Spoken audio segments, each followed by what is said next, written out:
भारत ने पहला अंतर्राष्ट्रीय फुटबॉल टूर लगभग 1924 में किया था। फिर लगभग 1930 या 1948 में बिना जूते के खेलने वाली एक छोटी सी टीम अचानक 1955 से 1962 के बीच इतनी कैसे बदल गई कि कुछ ही सालों में जापान और साउथ कोरिया को हराकर 2 अंतर्राष्ट्रीय गोल्ड मेडल्स जीत लिए। और ऐसा क्या हुआ उन 11 सालों में जिसे हम आज भी भारतीय फुटबॉल के गोल्डन एरा के नाम से जानते हैं।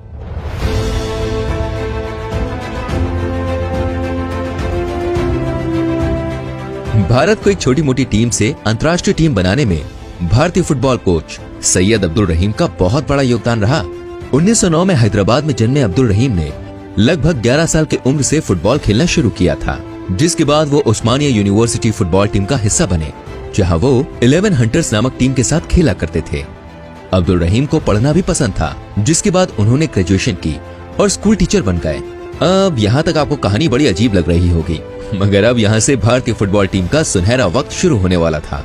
अब्दुल रहीम ने लगभग 30 साल की उम्र में फुटबॉल सिखाना शुरू किया। 1939 में हैदराबाद फुटबॉल एसोसिएशन की स्थापना हुई और शिव कुमार लाल नामक पुलिस ऑफिसर वहां के प्रेसिडेंट बने, जिसके बाद उन्होंने हैदराबाद सिटी पुलिस या सिटी ऑफ गांस नामक फुटबॉल टीम की स्थापना की। हैदराबाद नवाब के समय पर हैदराबाद सिटी पुलिस नामक फुटबॉल टीम हैदराबाद की सबसे प्रभावशाली टीम थी। उस समय भी अब्दुल रहीम कमर क्लब नामक टीम के साथ फुटबॉल खेला करते थे। 1942 यानी कि लगभग 33 साल की उम्र में अब्दुल रहीम को हैदराबाद फुटबॉल एसोसिएशन का सेक्रेटरी बनाया गया। कुछ दिनों के अंदर अब्दुल ने नोटिस किया कि उस समय पर ज्यादातर भारतीय खिलाड़ी अंग्रेज के अंदाज यानी कि स्टाइल में खेला करते थे। 1943 में अब्दुल रहीम हैदराबाद सिटी पुलिस के कोच बनने के बाद टीम को नए तरीके से खेलना सिखाया और उसका असर ये हुआ कि कुछ ही महीनों में हैदराबाद की टीम ने बेंगलोर और बंगाल जैसी बड़ी टीमों को हराकर एशिया गोल्ड कप हासिल किया। धीरे धीरे कुछ ही सालों में हैदराबाद सिटी पुलिस टीम देश की सबसे बड़ी टीम बन गई। उस समय भारत आजाद नहीं हुआ था। भारत को आजादी 1947 में मिली, मगर हैदराबाद को वहां के निजाम से आजादी 1948 में दिलाई गई। 1947 से 1948 तक रहीम एक प्रसिद्ध कोच बन चुके थे, जिसकी वजह से 1950 में अब्दुल रहीम को भारतीय नेशनल फुटबॉल टीम का कोच बनाया गया। और अब यहाँ से शुरू हुआ भारतीय फुटबॉल का सुनहरा पल। 1951 में नई दिल्ली में पहला एशियन गेम्स हुआ, जिसमें जवाहरलाल नेहरू की उपस्थिति में भारतीय फुटबॉल टीम ने ईरान को हराकर एशियन गेम्स का फुटबॉल गोल्ड मेडल हासिल किया। 1952 का वक्त आया। भारतीय फुटबॉल टीम ओलंपिक्स खेलने के लिए फिनलैंड पहुंची, मगर यहाँ भारत की यूगोस्लाविया से बुरी तरह हार हुई। इसका कारण बताया जाता है कि उस समय भी भारतीय टीम बिना जूते के फुटबॉल खेलती थी। अब ये एशिया या भारत में ठीक था, मगर फिनलैंड में ठंड बहुत ज्यादा होती है और ऐसी ठंड में बिना जूते के फुटबॉल खेलना बहुत मुश्किल था। और आप भी समझ सकते हैं ठंडियों में बिना जूते के फुटबॉल खेलना कितना दर्दनाक रहा होगा। टीम भारत लौटने के बाद ऑल इंडिया फुटबॉल फेडरेशन ने सारे भारतीय फुटबॉल टीम्स को जूते पहनकर फुटबॉल खेलना कंपलसरी यानी अनिवार्य कर दिया। 1954 में फिर से फिलीपींस में एशियन गेम्स हुआ, मगर इंडिया उसमें बाहर हो गई। उस वक्त रहीम ने भारतीय खिलाड़ियों के हारे हुए मन को फिर से अगले खेल में अच्छा करने के लिए प्रेरित किया। असर ये हुआ कि 1956 के ओलंपिक्स में इंडिया ने ऑस्ट्रेलिया को हराकर एशिया की पहली टीम बनी जो ओलंपिक्स के सेमीफाइनल तक पहुंची। ऐसे ही भारत ने 1958 तक एशिया कप में चौथा पायदान हासिल किया। अब्दुल रहीम एक धूम्रपान करने वाले व्यक्ति थे, जिसकी वजह से धीरे धीरे अब्दुल रहीम की सेहत खराब हो रही थी।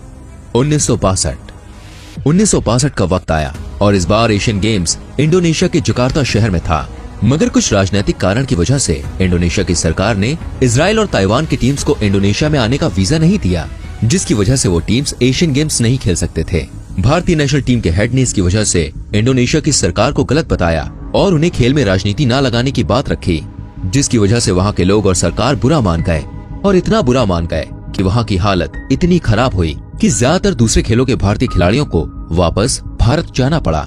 मगर भारतीय फुटबॉल टीम ने वहीं रुककर खेलने का फैसला किया। मगर इसकी वजह से ये हुआ कि भारतीय टीम को स्टेडियम तक पहुंचने के बीच में भारी पथराव का सामना करना पड़ा।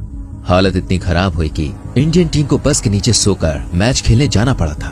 भारत का पहला मैच साउथ कोरिया के साथ हुआ, दूसरा मैच थाईलैंड के साथ और तीसरा मैच जापान के साथ हुआ। उस वक्त हालत इतनी खराब थी कि भारतीय टीम्स को वहाँ किसी भी जगह पर भारत का झंडा लहराने से या इवन राष्ट्रीय गान गाना भी मुश्किल हो गया था। भारतीय टीम किसी भी मैच में खेलने जाती तो उस स्टेडियम में उपस्थित हजारों लोग भारतीय खिलाड़ियों पर चिल्लाते और मजाक उड़ाते थे। ऐसे वक्त में अब्दुल रहीम मैच के शुरू होने से पहले, मैच खत्म होने के बाद या फिर मैच के बीच में हुए ब्रेक्स में टीम के सारे मेंबर्स को इकट्ठा कर ड्रेसिंग रूम में राष्ट्रगान गाते थे ताकि टीम में हिम्मत बनी रहे। भारतीय टीम जापान को हराकर सेमीफाइनल्स में पहुंची। लगातार मैचेस खेलने की वजह से टीम में थकान और इंजरीज बढ़ रही थी। रहीम ने मैच के कुछ मेंबर्स में फेरफार किया और फिर भारत ने दक्षिण वियतनाम से सेमीफाइनल जीता। फाइनल का वक्त आया और उस रात टीम सोई नहीं थी। अब्दुल रहीम उस समय कैंसर से लड़ रहे थे। रात के समय वो टीम को जकार्ता की रोड्स पर ले गए और कहा कि कल आप लोगों से मुझे एक तोहफा चाहिए, कल आप सोना जीत लो। रहीम कोचिंग के साथ साथ टीम को मोटिवेट करने में माहिर थे। अगले दिन मैच हुआ और भारत के थके हुए खिलाड़ियों ने भी साउथ कोरिया को हराकर गोल्ड मेडल जीत लिया।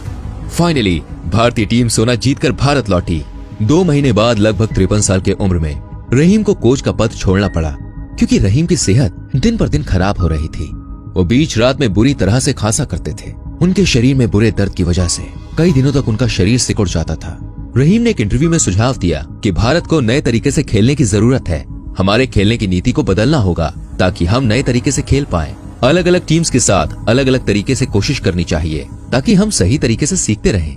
कुछ ही दिनों में रहीम की सेहत बुरी तरह से खराब होने लगी।